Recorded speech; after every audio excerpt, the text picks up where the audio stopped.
My dudes, what's happening, man? This is Trent. And one of the biggest reasons why people don't get hired for their concept art portfolio has a lot to do with experience, or the lack of experience. So that's not just some arbitrary thing, it means you know what you're doing. And so that's what I'm here for, so I can help you to know what you're doing. So one of the questions that keeps coming up is, what kind of art style should I have in my portfolio? What's the best art style? People ask me all the time, what's your art style called? I want to learn your art style. I want to copy your art style. Where's your art style? What kind of art style is this? What kind of art style is that? What kind of art style is going to get me the jobs? That's the real question, right? This is a tough question to answer, but I'm going to summarize it all for you so you won't have any more questions about what kind of art style you should be drawing in when you're applying for a job. Now, while I'm talking about this, I'm going to be running a time lapse of a workshop that I just finished up. This is the Diablo 3 Environment Workshop, and it is a multi-part video tutorial breakdown of my entire process for creating dark fantasy isometric concept art for a game like Diablo 3. You can pick that up over on my Gumroad channel. It's 2.5 hours long, and don't forget to use the code for that sweet summer sale. That's 30% off, baby. Oh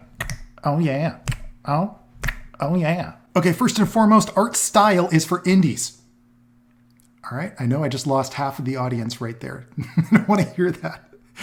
Your brand is your art style, okay? And so when you're creating a style, you are essentially refining over many years your own secret sauce, your own dippin' sauce. Customers get a taste of that.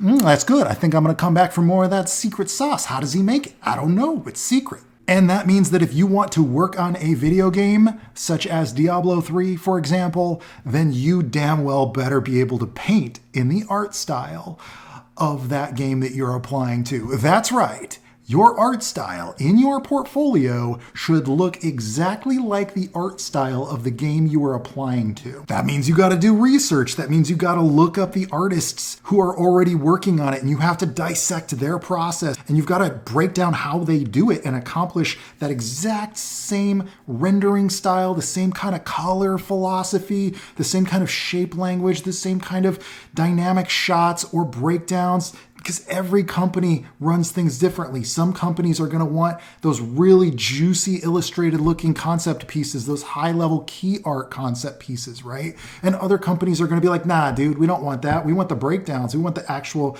like orthographics that we can build the models from and that sort of information. Not only that, but you're going to have game designers who have no imagination at all. And if you send them a sketch of a building that doesn't already look like it's a screenshot from the game, they're going to go, why the hell? That doesn't even match. Our game doesn't have lines in it. Not even kidding. That's happened to me.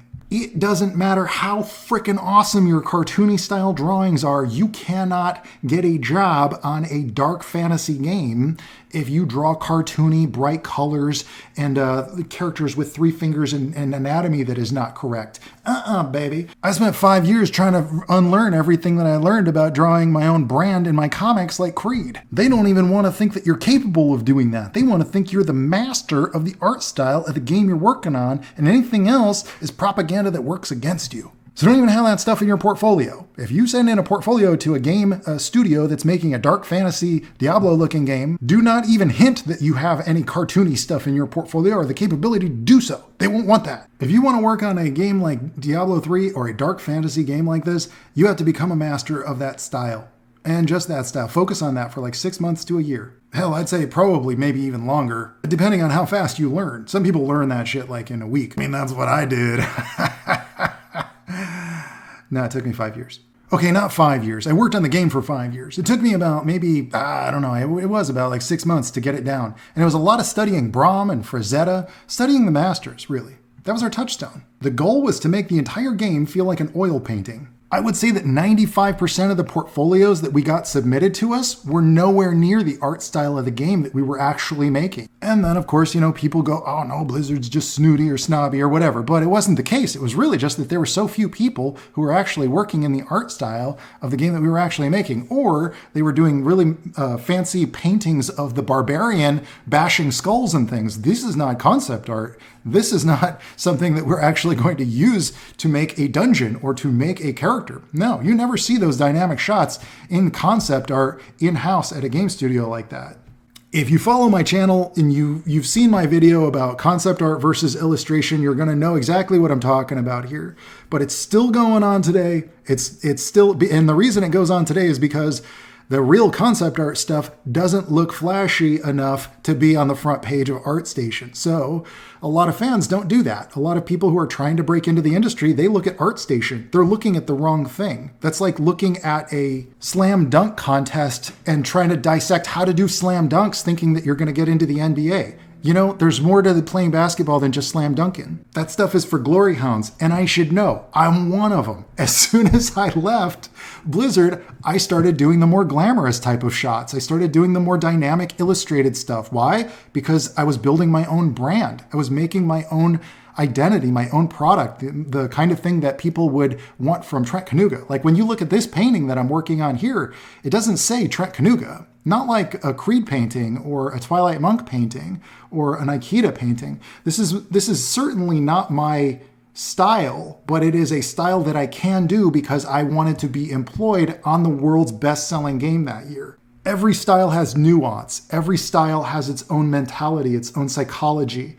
You have to absorb yourself, immerse yourself in it entirely for a good chunk of time. And this is why it's very difficult, I think, for students, because students want that all-encompassing one portfolio that shows, look, I can do your stylized stuff and I can do your more realistic stuff. Well, it's like, don't do that, dude. It ends up looking scatterbrained and confused. So what I would suggest is pinpoint who your target employer is. Here's a great example. Go onto Blizzard's website, look for job listings. If they have a job listing on the Overwatch team, look up those artists who work on Overwatch. Look up the concept artists that you see for that game and look up concept art that you see on their websites and try to duplicate and emulate that for a good chunk of time. This isn't like a one weekend thing. This is like, hey, I'm aiming for that role at that company and it might take me 3 or 4 months of really focused energy to try to nail that Overwatch art style exactly. And I'm not saying, hey, go and apply for Overwatch. I'm saying, find the game, find the studio that is the best fit for you. And remember, if you aim for the top, you're going to have a lot of fierce competition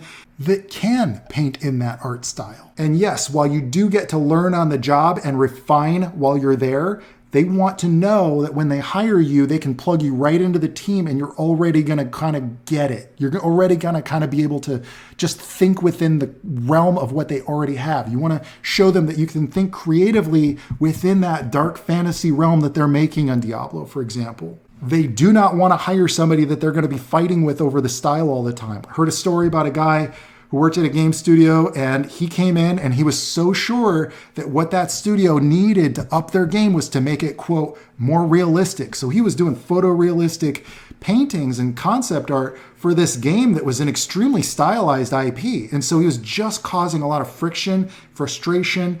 They were trying to be nice about it, but eventually they had to let the guy go. Even though his artwork was baller, it was amazing, but it was not a style fit. He was trying to overstep the art director and overstep the art direction of the existing brand that customers already knew what to expect from. You cannot change a company's secret dipping sauce, okay? I'm talking about their visual direction to suit your personal taste. If you want to be a visionary artist who creates a whole new art style, you're going to have to start your own company.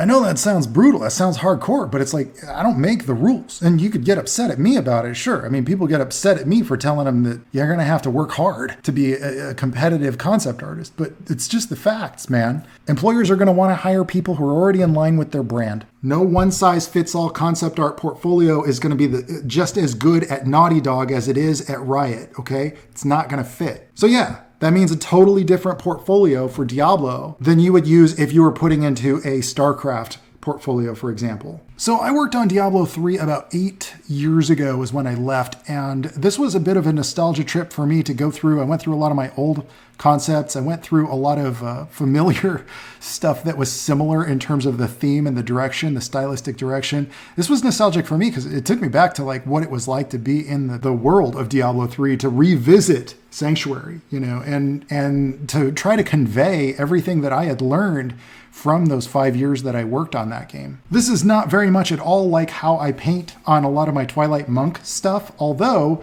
doing this really made me feel like I want to do a cool, maybe like a dark fantasy painting or two in the Twilight Monk universe to see how that mixes it up. If you're a concept artist and you're not getting jobs from your portfolio, if you're trying to get into working in dark fantasy, concept art, well, this workshop is really designed for you. It's also great for people who are looking to understand the pipeline. If you're hearing, hey, you don't have enough experience, it's not just a checkbox. It's like there are things that you're going to need to know about how concept art is used. And I cover all of that. It's probably the most cohesive breakdown of my entire painting process. I would say that it's a must-have if you're just not getting jobs, but you feel like your quality of your work is there, but why are you not getting jobs? This is going to answer a lot of questions for you. Next week, I'm coming back with a little bit more stylized stuff, man. I got big plans this year. There's a lot of rumors swirling around, a lot of talk, a lot of chatter in the ethos about a revival of an old IP that I created years and years ago. So I'm gonna have some exciting news coming up soon about that. So dudes, until next time, I'll catch y'all.